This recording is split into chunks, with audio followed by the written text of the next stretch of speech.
Un encuentro con su palabra, porque secase la hierba, marchitase la flor, mas la palabra de Dios permanece para siempre. Con ustedes, el doctor José Ricardo Arias Quintero.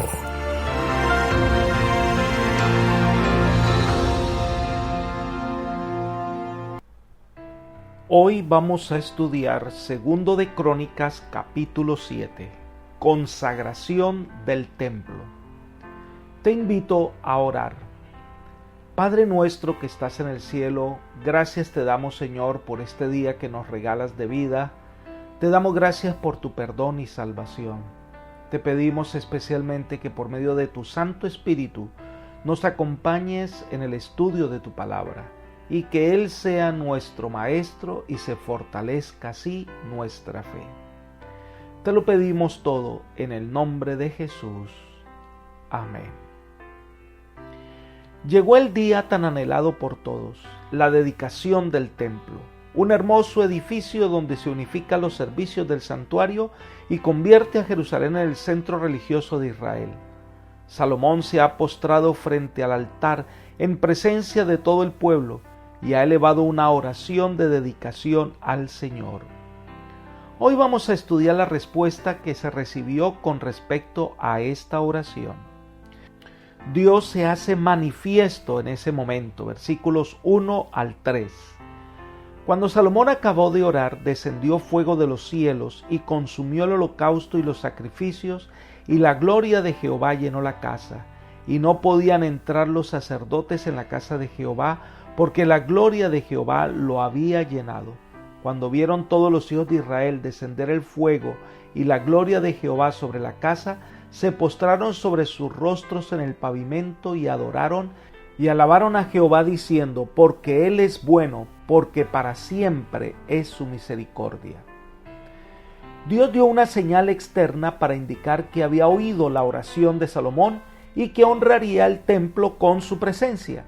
Cuando llevó a cabo la dedicación del tabernáculo en el desierto, igualmente Dios se manifestó y de esta manera aprobó que ese lugar se convirtiera en un lugar de adoración. Vayamos al libro de Levítico, capítulo 9, versículos 23 y 24. Dice: Luego entraron Moisés y Aarón en el tabernáculo de reunión. Cuando salieron, bendijeron al pueblo, y la gloria de Jehová se manifestó a todo el pueblo. Salió fuego de la presencia de Jehová, y consumió el holocausto con las gracias que estaba sobre el altar. Al ver esto, todos los del pueblo alabaron y se postraron sobre sus rostros. Esta fue la verdadera dedicación, porque solo Dios puede santificar verdaderamente. La presencia de Dios llenaba el lugar. Y cuando en la dedicación al templo de Salomón, como ocurrió también en la dedicación del tabernáculo en el desierto, cuando los israelitas vieron la manifestación de la gloria de Dios, se impresionaron muchísimo debido a la santidad del momento e instintivamente se postraron ante Él en adoración y alabanza. Y entonces repitieron el estribillo, porque Él es bueno y su misericordia es para siempre. Este es un canto que repite en varias ceremonias de Israel y nos habla de un Dios poderoso, pero también lleno de amor, bondad, perdón y misericordia. Según el relato de Segundo de Crónicas, capítulo 7, versículos 4 y 5, leemos: Entonces el rey y todo el pueblo sacrificaron víctimas delante de Jehová, y ofreció el rey Salomón en sacrificio 22,000 bueyes y 120,000 ovejas. Así el rey y todo el pueblo dedicaron la casa de Dios. Entonces se ofrecen al Señor sacrificios. Estas eran ofrendas de paz. Los sacrificios de paz se ofrecían en ocasiones de las festividades. Citando los sacerdotes y el pueblo, se unían para un regocijo santo, para dar gracias a Dios y para alabarlo por su bondad y bendiciones. La mayor parte de los animales ofrecidos como un sacrificio de paz era comida por el oferente, su familia y sus amigos. Esta ofrenda no era un sacrificio expiatorio, sino una ofrenda de agradecimiento presentada ante Dios como grato y gozoso reconocimiento por las bendiciones recibidas.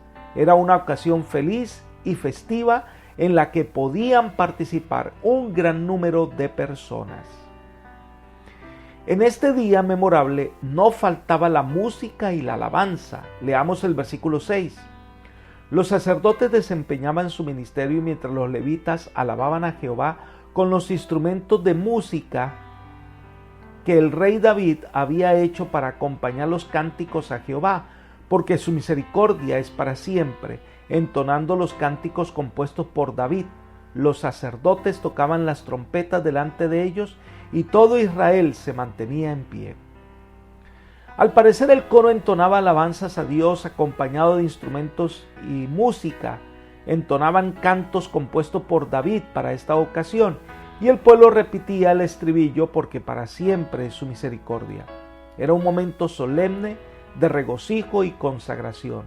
La música como instrumento de adoración ayudaría a crear un ambiente propicio de consagración. Las ofrendas que se trajeron al Señor eran muchas, versículo 7. También Salomón consagró la parte central del atrio que estaba delante de la casa de Jehová, por cuanto había ofrecido allí los holocaustos y lo mejor de las ofrendas de paz, porque en el altar de bronce que Salomón había hecho no cabían los holocaustos, las ofrendas y las grasas. Puesto que el altar de bronce no era lo bastante grande como para acomodar el gran número de sacrificios, se consagró toda la parte media del santuario del templo para que sirvieran como un enorme altar. Una verdadera adoración viene acompañada de una ofrenda. Es el reconocimiento que se depende completamente de Dios para la vida. Cada vez que vemos un reavivamiento espiritual, el pueblo no solo se consagraba a sí mismo, sino que traía sus ofrendas en abundancia al templo. Esto es algo que debemos imitar. La fiesta de dedicación del templo se prolongó por 7 días más. Leamos los versículos 8 al 10. Entonces hizo Salomón fiesta 7 días, y con él todo Israel, una gran congregación, desde la entrada de Hamat hasta el arroyo de Egipto. Al 8º día hicieron solemne asamblea, porque habían hecho la dedicación del altar en 7 días y habían celebrado la fiesta solemne por 7 días. Y a los 23 días del 7º mes envió al pueblo a sus hogares, alegres y gozosos de corazón, por los beneficios que Jehová había hecho a David y a Salomón y a su pueblo Israel. Recordemos que la dedicación del templo intencionalmente se dejó en la fiesta de las cabañas, y esta celebración duraba 7 días.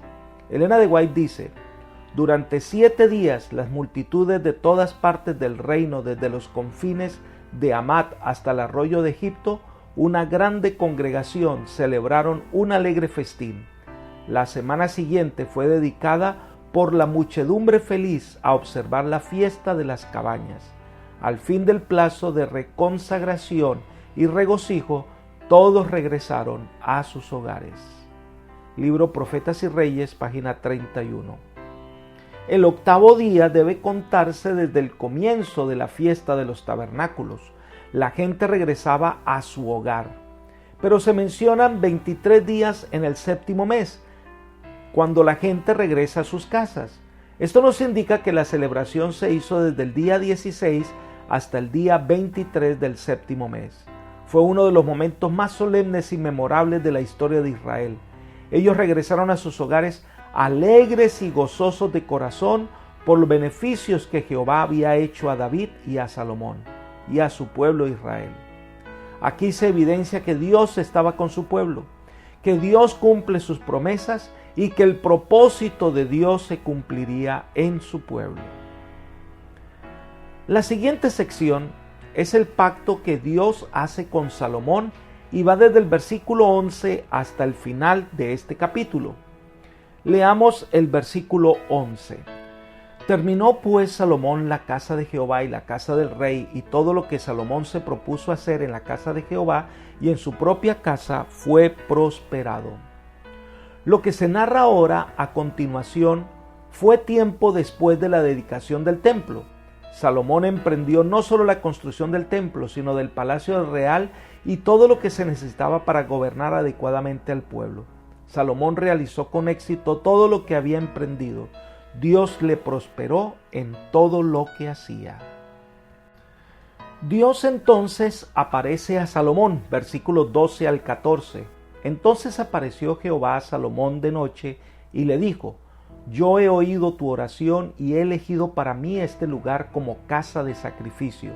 Si yo cierro los cielos para que no haya lluvia, y si mando a la langosta que consuma la tierra, o si envío pestilencia a mi pueblo, si se humilla mi pueblo sobre el cual mi nombre es invocado y oran y buscan mi rostro y se convierte de sus malos caminos, entonces yo iré desde los cielos, perdonaré sus pecados y sanaré su tierra. Lo que se narra a continuación es la respuesta de Dios a la oración de dedicación. Es la segunda vez que se le aparece Dios a Salomón. Recordemos que la primera vez que se le aparece a Salomón es cuando el Señor le dice que le pida lo que desees que haga por él. Ahora se le aparece nuevamente en respuesta a la oración de dedicación del templo. Y el Señor le dice: He elegido para mí este lugar como casa de sacrificio. El sitio del monte Moria es memorable por ser el lugar donde Abraham hizo la demostración suprema de su fe al estar dispuesto a ofrecer a su propio hijo y por haber santificado con la presencia del ángel que detuvo la plaga de Jerusalén. Fue elegido como el lugar donde debía construirse el templo. Entonces el Señor le responde a Salomón que si la lluvia se suspende, si viene la langosta y la pestilencia, se debe a que el pueblo se ha alejado de Dios, que es la fuente de vida, y lo único que encuentran es dolor y muerte. Pero si el pueblo se humilla y busca al Señor, Dios salvará. El deseo de Dios es que los pecadores se humillen, abandonen sus pecados, se vuelvan a Él y vivan. Dios no se deleita en el sufrimiento y en la muerte del impío, y con afán insta a los pecadores a que se arrepientan y se aparten de sus transgresiones para que la iniquidad no les acarree la ruina. Dios está listo para perdonar y restaurar a su pueblo. Esto es algo que debemos siempre tener presente. Dios es amplio en perdonar y salvar. Sigamos con los versículos 14 y 15. Mis ojos estarán abiertos y mis oídos atentos a la oración que se haga en este lugar, pues ahora he elegido y santificado esta casa, para que esté en ella mi nombre para siempre, y mis ojos y mi corazón estarán ahí para siempre. El perdón que Dios ofrece a Israel viene en respuesta a la humildad, a la oración, al deseo por Dios y al arrepentimiento. Pero además, Dios está listo, atento, va a estar allí en su casa, listo para sanar a quien con corazón dispuesto viene a buscar perdón y restauración. Jamás Dios rechazará la oración que provenga de la sinceridad y del amor a Dios. Entonces ahora se dirige a Salomón, versículos 17 y 18. Y si tú andas delante de mí, como anduvo tu padre David, hace todas las cosas que yo te he mandado y guarda mis estatutos y mis decretos, yo confirmaré el trono de tu reino como pacté con David tu padre, diciendo: no te faltará uno de los tuyos para que gobiernen en Israel. Dios no hace acepción de personas, desea obediencia y bendice a los que son fieles a Él. Sin embargo, sus promesas son condicionales. Dios no puede bendecir a los que rehúsan caminar en la senda de la bendición. Bien sabía Salomón que la senda de la obediencia a la voluntad de Dios era el camino de la vida. Ese pacto que hizo el Señor con David, Él no lo va a olvidar y Él no lo va a pasar por alto, pero la condición es la misma: obediencia y fidelidad al Señor. Lamentablemente los hijos de David no fueron fieles al Señor. La promesa hecha a David se cumple en Cristo Jesús. Entonces viene la advertencia divina, versículos 19 al 22.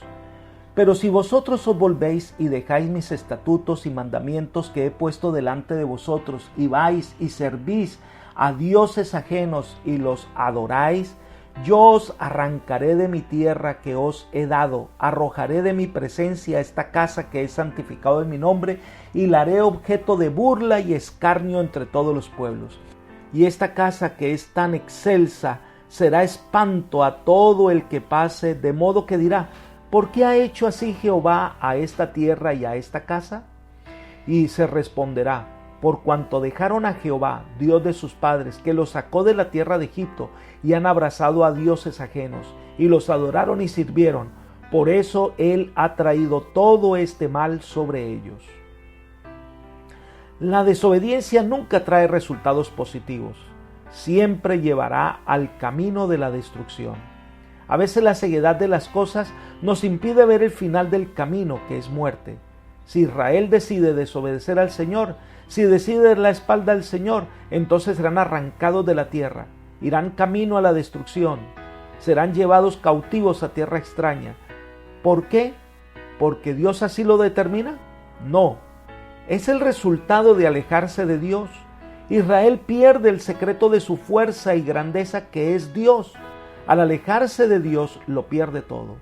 El glorioso templo que Salomón había construido sería desechado como algo completamente inútil si Israel abandonaba al Señor. La gloria terrenal se desvanece rápidamente. Israel fracasó y una vez el magnífico templo fue saqueado y destruido. Entonces Israel se convierte en objeto de burla, de escarnio. Estas profecías concernientes a la casa y al pueblo han tenido un cumplimiento notable. El templo de Salomón ha desaparecido y hoy es solo un proverbio, y la triste suerte sufrida por la nación de Israel es un notable testimonio de los trágicos resultados del pecado. Y cuando la gente pregunte: ¿por qué le ha pasado esto a Israel?, la respuesta es: porque Israel, siendo el pueblo elegido por Dios, decide dejar a Dios y servir a dioses de palo, y es la razón de su sufrimiento. Fue una vil ingratitud y traición el que Israel se apartara del Señor, que lo había librado tan maravillosamente de Egipto y lo había establecido en la tierra prometida. Israel neciamente se apartó de un Dios que era todo para su pueblo y podía hacer todo por él, y se volvió a dioses que eran nada y que nada podían hacer. Alejarse de Dios nunca será el mejor camino, nunca será una buena decisión. Apreciados amigos y hermanos, Dios desea lo mejor para cada uno de nosotros. Desea darnos vida y salvación, pero no obliga a nadie. Cada uno debe reconocer su necesidad de Dios. Cada día debemos venir a confesar nuestra necesidad de su perdón. Y entonces Dios está listo para sanar y salvar. Que hoy el Señor te guíe con su amor por sendas de paz y salvación. Es mi oración por ti. Amén.